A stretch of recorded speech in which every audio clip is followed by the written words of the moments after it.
என் அன்பு உறவுகளுக்கு வணக்கம். நான் நாமக்கல் வாஸ்து முரியேசன். இன்றைய நாள் தலைப்பெடுத்து பார்த்தீங்கன்னா, வீட்டில் படுக்கையறை எந்த பாகத்தில் வைக்கலான்னு சொல்லிட்டு இன்றைய நாள் பார்ப்போம்.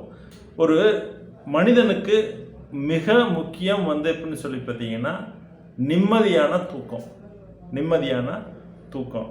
அந்த நிம்மதியான தூக்கம் வேணும்னு சொல்லிட்டு பார்த்தீங்கன்னா, ஒரு குறிப்பிட்ட இடத்தில் படுத்தா தான் அந்த நிம்மதியான தூக்கம் வரும். அதை விட்டு போட்டு நம்ம என்ன கிராமத்தில் சொல்லுவாங்க, இந்த இடத்துல படுத்தங்க தூக்கம் வரல, இந்த இடத்துல படுத்தோம் நல்ல நிம்மதியான தூக்கம், அடித்து போட்ட மாதிரி தூங்கினேன், காலையில் எந்திரிக்க முடியல, அந்த அளவுக்கு நிம்மதியான தூக்கம்னு ஒரு சிலர் சொல்லுவாங்க. ஒரு சிலர் இந்த இடத்துல படுத்த தூக்கமே வரல, விடிய விடிய முடிச்சுக்கிட்டே இருந்தேன் அப்படின்னு சொல்லிட்டு சில பேர் சொல்லுவாங்க. அப்படின்னால அந்த ஒரு சில குறிப்பிட்ட பாகத்தில் படுக்கையறையை போட்டு படுக்கும்போது நம்மளுக்கு ஒரு நிம்மதியான தூக்கத்தை கொடுக்கணும். அப்போது அந்த படுக்கையறை வாஸ்துப்படி ஒரு குறிப்பிட்ட பாகத்தில் அமைக்கணும். ஒன்று. அதுக்கடுத்து எடுத்து பார்த்தீங்கன்னா, மனச்சலனம் அப்படின்னு சொல்லலாம், மன அமைதி. இது ஒரு சில குறிப்பிட்ட பாகத்தில் தான் கிடைக்கும். இந்த இடத்துல படுத்தங்க விடிய விடிய எனக்கு தூக்கமே வரல, ஏதோ மனசில் போட்டு உழட்டிக்கிட்டே இருந்தேன், விடிய விடிய தூக்கம் வரல, ஏதோ ஒரு சிந்தனைகள், மனக்கவலைகள், இந்த மாதிரி எப்படின்னு சொல்லி பார்த்தீங்கன்னா, மன அலைபாஞ்சிக்கிட்டே இருந்துச்சு, விடிய விடிய தூக்கம் வரல, விடிய விடிய முழிச்சுக்கிட்டே இருந்தேன் அப்படின்னு சொல்லிட்டு அதுவும் ஒரு சிலர் சொல்லுவாங்க. இது குறிப்பிட்ட காரணம் என்னன்னு சொல்லி பார்த்தீங்கன்னா, நம்ம படுக்கிற இடத்தை பொறுத்து, நம்ம படுக்கையறை அமைச்சிருக்கிற இடத்தை பொறுத்து தான் இதுவும் இந்த பிரச்சனைகளை கொடுக்கும். அதுக்கடுத்து எடுத்து பார்த்தீங்கன்னா, உடல் பாதிப்பு சொல்லுவாங்க. இந்த இடத்துல படுத்தங்க, உடம்பில் எந்த ஒரு வியாதி இல்லை, என் பாட்டில் கிட்டத்தட்ட பார்த்தீங்கன்னா இந்த இடத்துல பெட்டை போட்டிருக்கோம், படுத்தோம், இத்தனை வருஷமாக படுத்துட்டு இருக்கோம், உடம்புல எந்த ஒரு வியாதி இல்லை, நல்ல ஆரோக்கியமாக இருப்பேன்னு சொல்லி ஒரு சிலர் சொல்லுவாங்க. ஒரு சிலர் சொல்லுவாங்க, இந்த இடத்துல பெட்ரூம் போட்டு படுத்தேன் சார், படுக்கையறை போட்டு படுத்தோம், இந்த இடத்துல படுத்ததுக்கு அப்புறம் தான் சுகர் வந்துச்சு, இந்த இடத்துல படுத்ததுக்கு அப்புறம் தான் ப்ரெஷர் வந்துச்சு, இந்த இடத்துல படுத்ததுக்கு அப்புறம் தான் நிரந்தரமான ஏதோ ஒரு வியாதி வந்துச்சுன்னு சொல்லுவாங்க. அப்படின்னால இது எல்லாம் காரணம்னு சொல்லி எடுத்து பார்த்தீங்கன்னா, நம்ம படுக்கக்கூடிய இடத்தை பொறுத்து தான், நம்ம பெட்ரூம் அமைச்ச இடத்தை பொறுத்து தான் இந்த பாதிப்புலாம். அதுக்கடுத்து எப்படின்னு சொல்லி பார்த்தீங்கன்னா, கனவு சொல்லுவாங்க கிராமத்தில், இந்த இடத்துல படுத்தேன் சார், விடிய விடிய ஏதாவது கெட்ட கனவு வந்துகிட்டே இருக்கு அப்படின்னு சொல்லி பார்த்தீங்கன்னா, இதுக்கு என்ன காரணம்னு சொல்லி பார்த்தீங்கன்னா, நம்ம படுத்திருக்கிற இடம் சரியில்லாத இடத்துல படுத்துருந்தோன்னு வச்சுக்கோங்க, பெட்டை போட்டு நம்ம அந்த இடத்துல படுத்திருந்தோன்னா இந்த மாதிரி கெட்ட கனவு ஏதாவது வந்துக்கிட்டே இருக்கும், விடிய விடிய ஏதாவது கனவுகள் வந்துக்கிட்டே இருக்கும். இது நம்ம படுக்கிற இடத்த பொறுத்து இருக்குது. அதுக்கு அடுத்து எடுத்து பார்த்தீங்கன்னா, வாரிசு. ஒரு சிலர் இந்த இடத்த கல்யாணம் பண்ணோம், தம்பதியை கொண்டு இங்கே பெட்ரூம் போட்டு அமைச்சு படுக்க வச்சோம், முதல்ல எடுத்தன வாரிசு பிறந்துருச்சு அப்படின்னு சொல்லிட்டு ஒரு சிலர் சொல்லுவாங்க. ஒரு சிலர் இந்த இடத்துல பெட்ரூம் அமைச்சு புதுமண தம்பதியை படுக்க வச்சோம், இன்னும் குழந்தை தாமதமாகுதுன்னு ஒரு சிலர் சொல்லுவாங்க. ஒரு சிலர் கல்யாணம் ஆயிடுச்சுங்க, 10 வருஷம் ஆச்சுங்க, இந்த இடத்துல பெட்ரூம் போட்டு படுக்க வச்சுருக்கோம், வாரிசே இல்லை அப்படிம்பாங்க. இன்னும் ஒரு சிலர் சொல்லுவாங்க, இந்த இடத்துல பெட்ரூம் போட்டு புதுமண தம்பதியை படுக்க வச்சோம், பெண் வாரிசாக பிறக்குது, ஆண் வாரிசே இல்லைங்க அப்படின்னு சொல்லி ஒரு சிலர் சொல்லுவாங்க. ஒரு சிலர் இங்கே கல்யாணம் பண்ணி இந்த புதுமண தம்பதியை கொண்டு இங்கே தான் படுக்க வச்சோம், படுக்க வச்சதுக்கப்புறம் ரொம்ப நாளாக குழந்தையே இல்லைன்னு சொல்லிட்டு ஒரு சிலர் சொல்லுவாங்க. இதுக்கும் மிக முக்கியமான காரணம்னு சொல்லி பார்த்தீங்கன்னா, நம்ம படுக்கையறை அமைச்சிருக்கிற பாகத்தை பொறுத்து. அதுக்கடுத்து எப்படின்னு சொல்லி பார்த்தீங்கன்னா, ஏதாவது ஒரு கெட்ட சக்தி போட்டு அழுத்தும். நிறைய பேர் சொல்லுவாங்க, இந்த இடத்துல படுத்தேன், போட்டு அமைத்திருச்சு, என்னால் எந்திரிக்கவே முடியல, கை வரல, கால் வரல, அந்த அளவு கொஞ்ச நேரத்தில் பிரம்ம பிடிச்ச மாதிரி ஆகிப்போச்சு, போட்டு அழுத்திருச்சு அப்படின்னு சொல்லுவாங்க. அதுவும் நம்ம படுத்திருக்கிற, அதாவது நம்ம பெட்டை போட்டிருக்கிற இடத்தை பொறுத்து இருக்கு.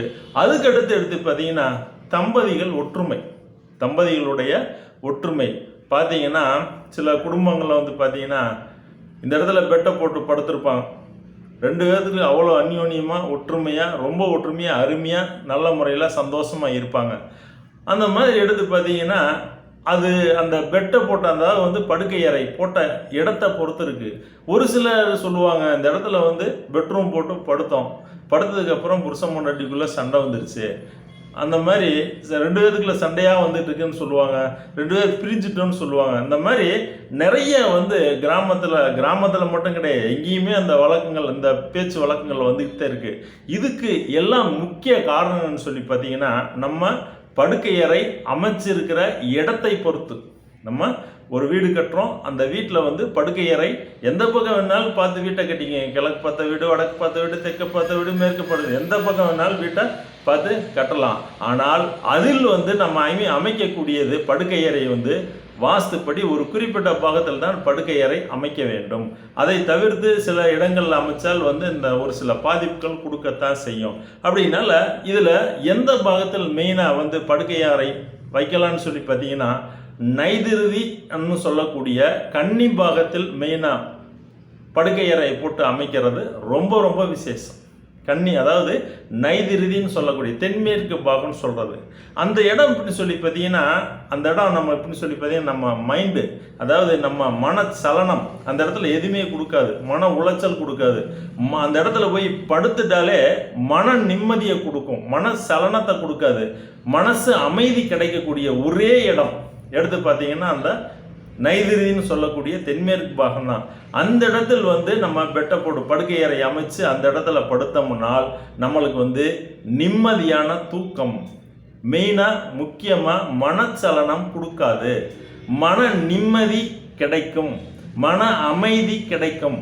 நம்ம வந்து மனம் அமைதியை மன அமைதி அப்படின்னு சொல்லிட்டு அந்த இடத்துல படுத்தோம், மன அமைதி, மனச்சலனம் இல்லாமல் மன அமைதியோட நிம்மதியை தூங்கணும்னு சொல்லக்கூடிய ஒரே இடம் எடுத்து பார்த்தீங்கன்னா தென்மேற்கு தென்மேற்கு பாகம் தான். அந்த இடத்தில் வந்து படுக்கை அறையை அமைச்சு நம்ம அந்த இடத்துல படுத்தோம்னு சொன்னால் நம்மளுக்கு வந்து மனச்சலனம் கொடுக்காது, மன நிம்மதியான சந்தோஷமான ஒரு தூக்கத்தை கொடுக்கக்கூடிய ஒரே இடம் கன்னி பாகம், நைதிருதின்னு சொல்லக்கூடிய தென்மேற்கு கன்னி பாகம். அந்த இடத்துல வந்து படுக்கை அறை தாராளமாக அமைக்கலாம்.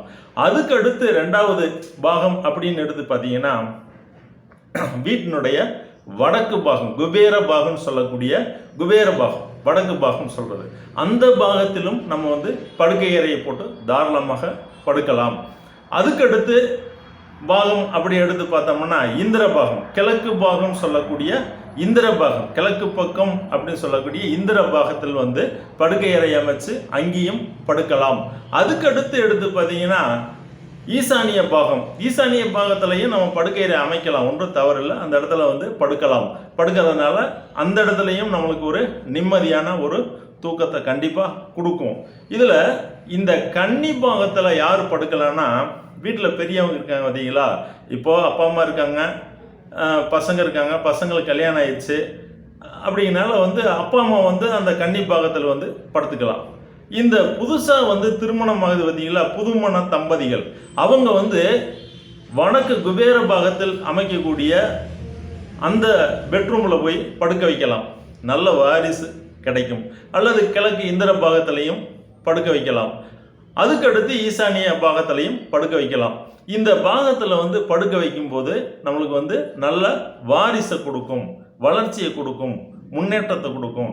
அப்படின்னால கண்டிப்பாக படுக்கை அறைங்கிறது ரொம்ப ரொம்ப ஒரு முக்கியம் ஆகும். அப்படின்னால இந்த படுக்கை அறை வந்து வாஸ்துப்படி ஒரு குறிப்பிட்ட பாகத்தில் அமைக்கும் போது அவங்களுடைய வாழ்க்கை நிம்மதியாக இருக்கும். உடலில் எந்த ஒரு ரோகங்கள், நோய் நொடிகள், நிரந்தரமான வியாதிகள் வராது. நிம்மதியான தூக்கத்தை கொடுக்கும், மனச்சலனத்தை கொடுக்காது, நல்ல ஒரு ஒற்றுமையை கொடுக்கும். குடும்ப தம்பதிக்குள்ள